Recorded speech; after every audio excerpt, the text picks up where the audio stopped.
Rome's war against Spartacus had higher stakes for the Republic than any conflict since the Second Punic War. Though it began as a simple slave revolt, the advanced tactics of Spartacus and his allies would allow them to not just evade capture, but score victories against the militia forces sent to return them to servitude.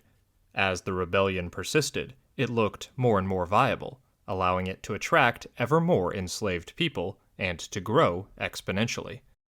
Now Rome was no longer contending with a band of escaped gladiators, but with a hostile army on Italian soil, the first since Hannibal over 100 years earlier. But though the Second Punic War had been a fight between Rome and Carthage for dominance and hegemony of the Mediterranean, the Spartacus uprising was more than just a conflict between two ruling states dominated by aristocrats.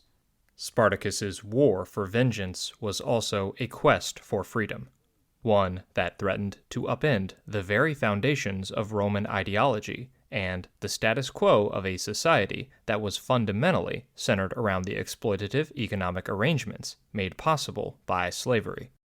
After many setbacks, the task of ending this threat fell to a praetor named Marcus Licinius Crassus, the wealthiest man in Rome and a figure fueled by the dangerous cocktail of ambition and hunger for glory that motivated all Roman aristocrats.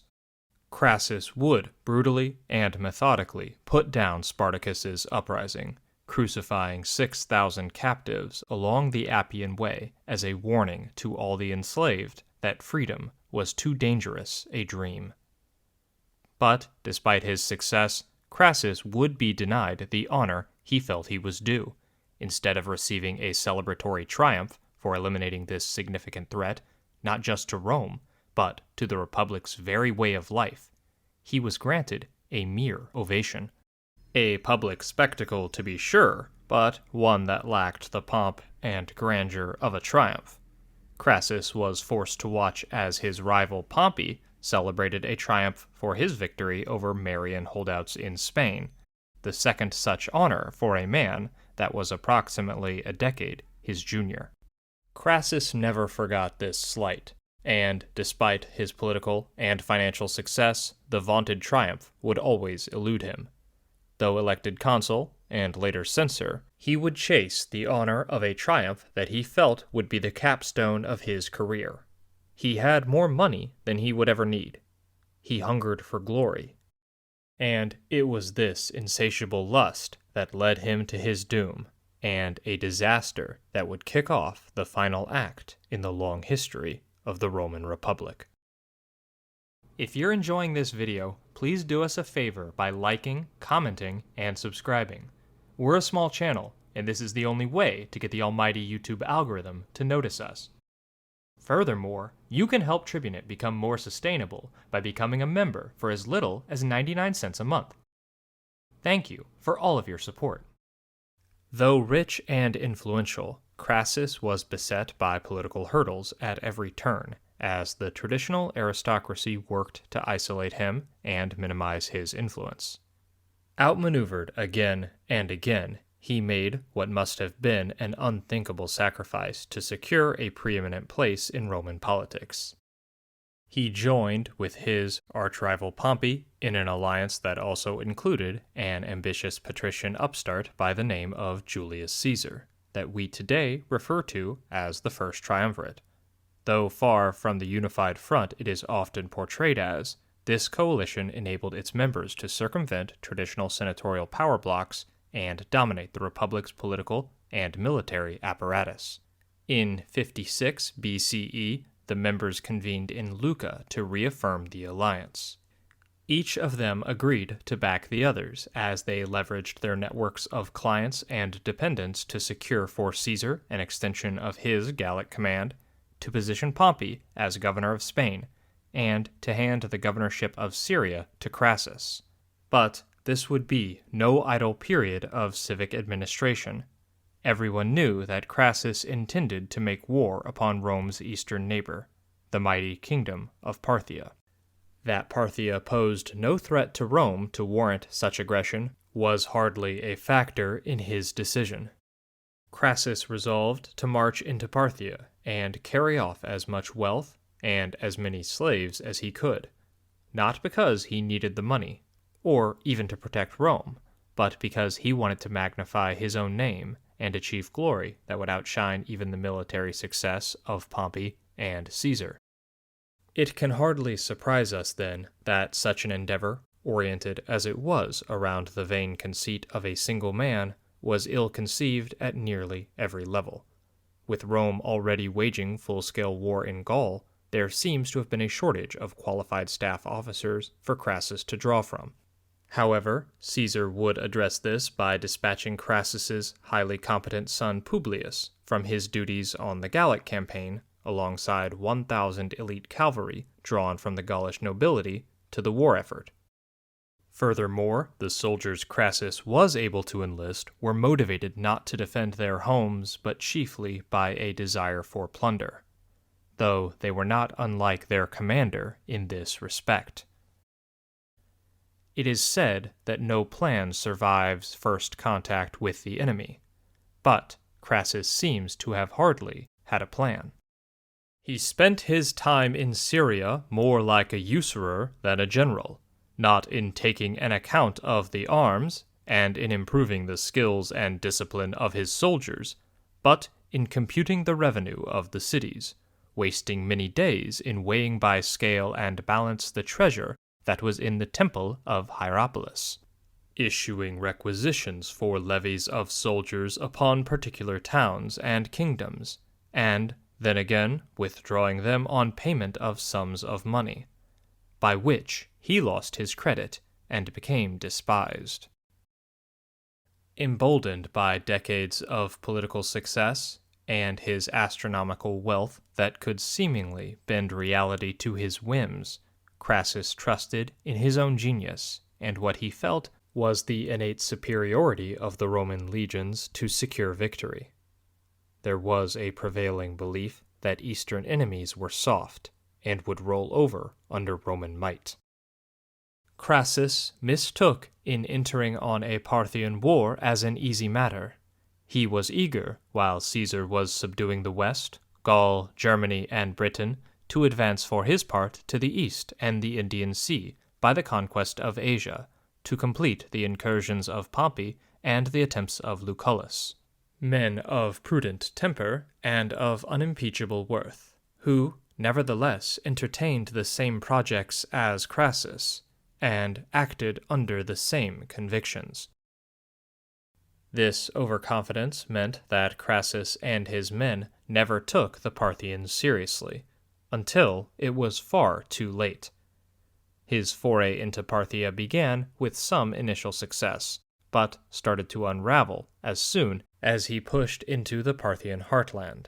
Facing bad omens and betrayed by guides that had in reality been Parthian agents, Crassus and his legions soon found themselves face to face with the deadly mounted cavalry of the Parthians on a plain that catered perfectly to the highly mobile cataphract armored horse archers as they launched hit-and-run attacks against the legions that peppered them with arrows and pinned them in place, where they were vulnerable to charges by their massive lances.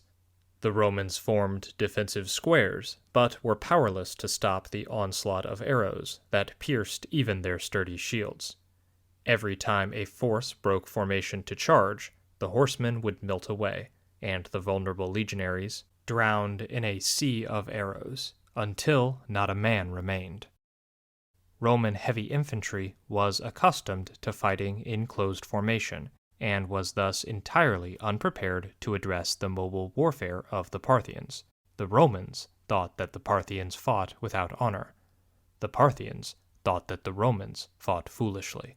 Frustrated by an enemy that fought on its own terms and refused to play to Roman strengths, Crassus would send Publius in command of the Roman cavalry to drive off the horse archers, but this force was utterly routed, and in a move of brutal psychological warfare, the Parthians would return with Publius's head impaled on a spear. The enemy who carried the head of Publius fixed high upon a spear rode close up and displayed it, scornfully asking after his parents and family. For surely, they said, it was not meet that Crassus, most base and cowardly of men, should be the father of a son so noble and of such splendid valor. This spectacle shattered and unstrung the spirits of the Romans more than all the rest of their terrible experiences, and they were all filled not with a passion for revenge, as was to have been expected, but with shuddering and trembling. This blow, combined with the desperation of the situation, appears to have utterly broken the Romans.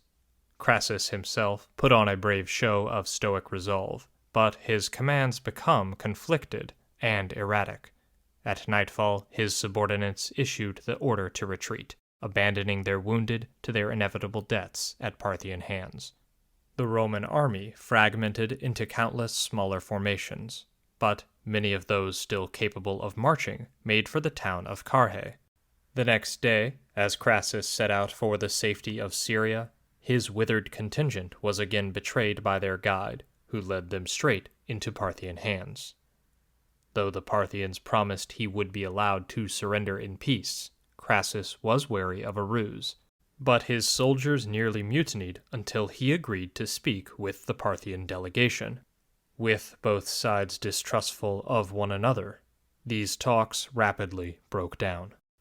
Crassus also was slain, either by one of his own men to prevent his capture alive, or by the enemy because he was badly wounded. This was his end, and the Parthians, as some say, poured molten gold into his mouth in mockery. But Crassus was just one of the over 20,000 Romans killed at Carrhae, and another 10,000 were captured. In the cold calculus of war, these men could be replaced, but a stain on Roman honor remained with the capture of the sacred legionary eagles, which were of enormous importance in Roman civic religion and political ideology. These would not be returned until the reign of Augustus, and were welcomed back to the city with much fanfare. The fate of Crassus reads like a cautionary tale on the dangers of hubris, so much so that scholars believe many of the negative omens he is said to have received were inserted into the tale at later dates to make his adventure look even more ill-informed. Already a successful politician who enjoyed widespread popular backing, Crassus decided that he wanted the one thing his wealth could not buy: a triumph, one earned through the glory of a military conquest that would rival the achievements of Pompey and Caesar. He lay as an example to ordinary minds of the caprice of fortune, but to the wise of inconsiderateness and ambition, who, not content to be superior to so many millions of men, being inferior to two, esteemed himself as the lowest of all. Crassus had not fallen in defense of Rome, but in a war concocted entirely by his own fatal ambition. We think too narrowly, however, when we place this blame entirely on his shoulders. Had he not led troops into Parthia unprovoked, another Roman, hungry for glory, certainly would have. Indeed, many would in the future, though they now had the pretext of avenging Crassus to provide a flimsy justification. His death, though, should not be mourned, as he was carrying out a war of choice, not one of necessity. These are the conflicts that are often the most fatal to imperial hegemons, not wars undertaken in their own defense, but wars with no goal in mind other than greed. If we want to shed tears, they must be reserved for those whose lives were uprooted by the march of the legions, and either pressed into service in Crassus's army or in the defense force mobilized by the Parthians. One of the many women made into widows by the brief war was Cornelia Metella, the wife of Publius Crassus. As a member of the prominent Cornelia gens, it was not a question of if she would marry again, but when.